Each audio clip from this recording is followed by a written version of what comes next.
I'm Alyssa Barker, and today we're here with Brian Sutherland. So Brian, how did your love of music begin? My love of music really began from a harmonica at Cracker Barrel. My parents bought me a harmonica and one of those tin whistle deals, and I started making up songs and learning the songs that were on the radio, which at the time were a lot of like Backstreet Boys and different pop music, Mambo No. 5, a favorite.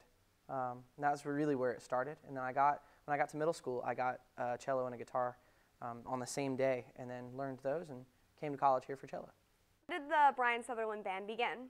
The Brian Sutherland Band kind of started at a summer camp here at Florida Southern first, with Zach and I, the bass player and I, doing improvisational clinics with the students. And then when we realized, holy cow, we can make money at this, we decided to go and work in the bars, and we worked at the Red Door at the time, which is right at the street here from the school, and added a female singer, and then now it's, a 5-piece band and playing a lot. So you recently released an album. What were your goals for the album? The album had several goals. The first one, definitely the first one, was trying to capture how eclectic the band is. When we do shows where we're not doing primarily our music, playing for restaurants or such, we cover everything from Bach to Beyonce and CeeLo Green and Nat King Cole and all these different artists, and trying to capture that and put it on a CD so that a listener really understands that is very difficult. Once we managed to do that, then the next goal was use that as a press kit, use that as the root of a press kit. In a press kit, we use the CD, we use a picture, we use a bio, maybe a screenshot of your different social media profiles and different things you're involved in, and then send those to different restaurants and different venues and different theaters around the country or around the state, and try and book a concert there with local artists or other artists that are moving through there to try and get you on the road. The goal is that we would be touring the whole time, and we would be like a major band, What's your favorite song off the album? My favorite song, probably the song that hit me the most when we recorded it, when we listened back to it, is It's No Accident. And It's No Accident is, I wrote it about my wife and I, she was a student here, and I wrote it about how we met and kind of how we began our relationship. And it ended up being our first dance at our wedding earlier this year.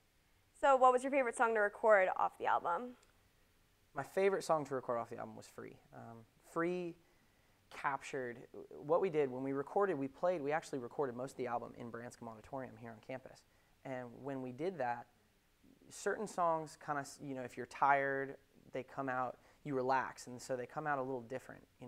When you're thinking about it and you're overthinking it, just like anything in life, when you're overthinking something, it doesn't capture the way that it needs to be.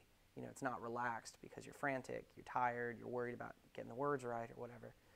Free was one of those. I think it was like 4 o'clock in the morning, and we were recording, and we'd been in the studio on stage for 10 hours. We were exhausted, and so we said, okay, let's just get it and we'll go home. And we recorded. I think we did it probably 3 times through, and the last time it captured that relaxed, really cool emotion that you can't force. It only comes from totally being relaxed. Before, you said that you covered a wide array of different songs. What's your favorite song to cover and why? My favorite song to perform that's a cover is probably Blackbird, and it's by the Beatles. And Blackbird is one of those songs that was written is a very specific time. It was written about the civil rights movement and about people getting their rights to be citizens, to vote, to be free, to have desegregated schools, to have all this stuff. And the Beatles saw it. Paul McCartney wrote it, and he saw what was going on in America at the time, and it really struck him. And so he wrote it about that freedom. Blackbird singing in the dead of night, people screaming and crying out for help, and then finally getting help and getting respite and solace that they have freedom. It's a really, really moving song. If you could perform with one singer, who would it be and why? And they could be alive or dead. That'd be Ray Charles in a heartbeat. I would play with Ray Charles anytime. My teacher, when I was a student here, my teacher was Ann Perrette, my cello teacher, and she got to play with Ray once or twice, and she said that every time you walked in the room, even if you had a bad day, he immediately could smile, and you'd have joy in your heart because music emanated from him. It was everything in his being, and I love that. I wish I could share the stage with him just to feel that magnetic pull. I think that'd be amazing. You're having a dinner party and you can only play one album. Okay. What album would it be and why? Oh, all right.